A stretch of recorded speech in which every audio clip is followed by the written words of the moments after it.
And it's time to jump into the rock news here at ClassX Radio.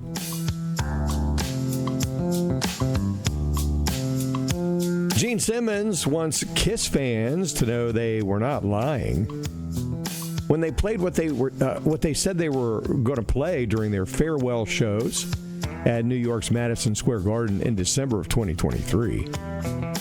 The band, though, recently announced that Simmons and Paul Stanley will be headlining an unmasked Kiss performance at November's Kiss Army Storms Vegas event, which will be their first show since those farewell gigs.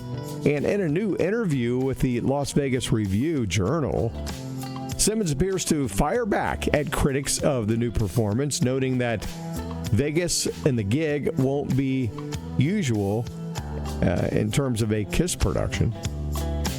We're not going to do makeup.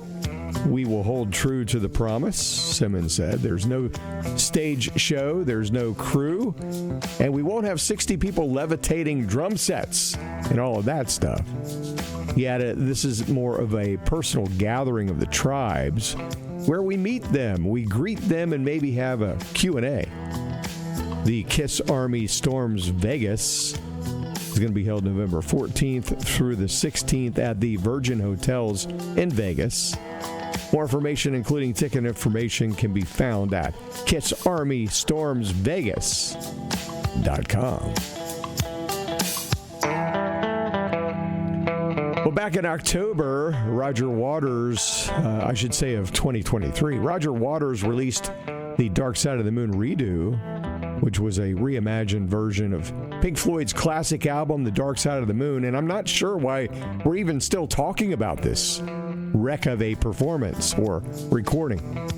Now, one of his former bandmates is revealing what he thought about it. Talking about their drummer, Pink Floyd's drummer, Nick Mason. Says he thinks many people have the wrong idea about Roger's motivations behind the release, which coincided with Dark Side's 50th anniversary. Mason, he says, I really liked it, of the album. He says there was a lot of talk about whether he's trying to spoil it for the anniversary and stuff like that. And it was not so that at all. It was, let's have another look at it from a different perspective.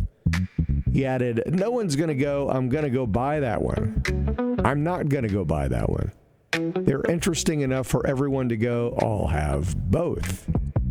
When it comes to Dark Side, Mason says, one of his big regrets is that Pink Floyd didn't spend more time touring on the album, and that they didn't film themselves performing it live. If one could play the whole thing back all over again, we probably should have taken longer. We should have spent more time playing Dark Side live and not worried about going back into the studio to make Wish You Were Here. He says, we actually spent quite a long time in the studio, having not a great time when we could have just actually drawn things out a little bit longer and done more live work and filmed it. Ringo Starr has released a new single. It's an all-star rendition of the Beatles classic with a little help from my friends. Proceeds going to help California wildfire relief efforts. That song, recorded during Ringo's January shows at the Ryman Auditorium, and it features the superstar guests who joined him for the concert, including Sheryl Crow, the White Stripes' Jack White, Mickey Guyton, Emmylou Harris, Brenda Lee, and Billy String. With a little help from my friends is available on your favorite digital platform. Starr is going to donate 100% of the song's proceeds from now until March the 27th next year to the American Red Cross and Habitat for Humanity. The Rebuild LA.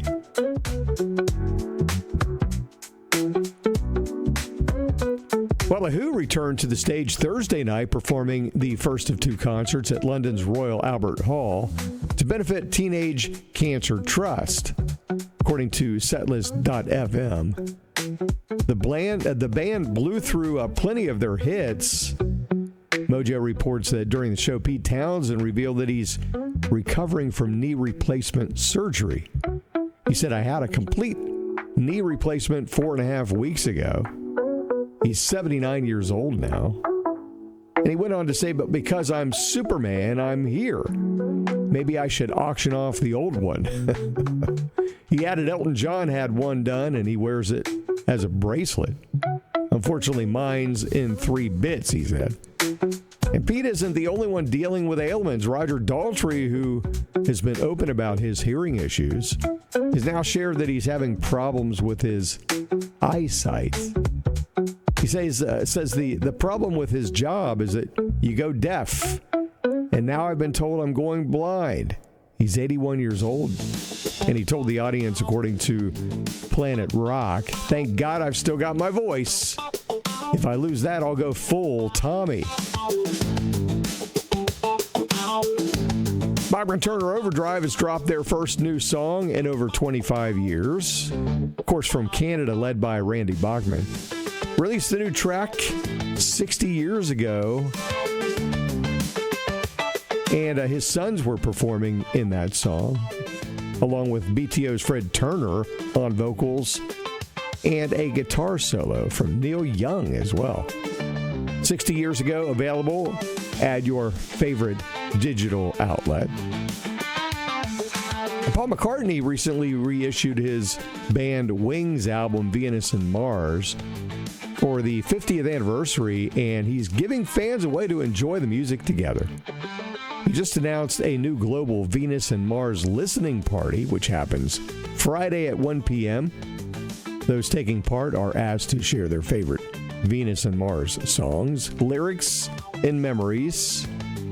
And meanwhile, in a Q&A on his website, McCartney answered some questions about what it was like touring with Wings after the release of the album, which saw the band going from clubs to stadiums.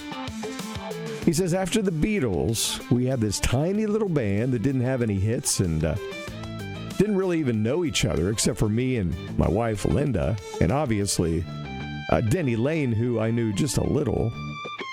McCartney shares, we were almost an amateur outfit, but we knew we would work at it, and we did. And we built it brick by brick. 1976, we did the big American tour, and it was like, wow, this is it. That was the payoff. And after all that work, he explained, this crazy idea of just getting a few friends together and doing little clubs and building it and learning how to be a group, well, it worked. He finally notes it was the justification of the way we'd done it, with the world's craziest idea that after you've been a Beatle, you go down to little clubs and places you don't even have bookings, like on the university tour. And it was very daring, but I'll tell you what, it worked. That's your update. You can find these classic rock news updates now on TikTok, YouTube, and the ClassX Radio Facebook page. And we're also over on X, Gab, and Truth Social. Be sure to like, share, and subscribe, and follow us. You can find us at ClassXRadio.com. And if you want to check out our programming and this killer rock and roll that we play every day, you can listen live on the TuneIn app and on our very own mobile app from your app store. You can find any of them by searching ClassX Radio. We are rock radio for boomers and Gen Xers. And we will catch you next time right here.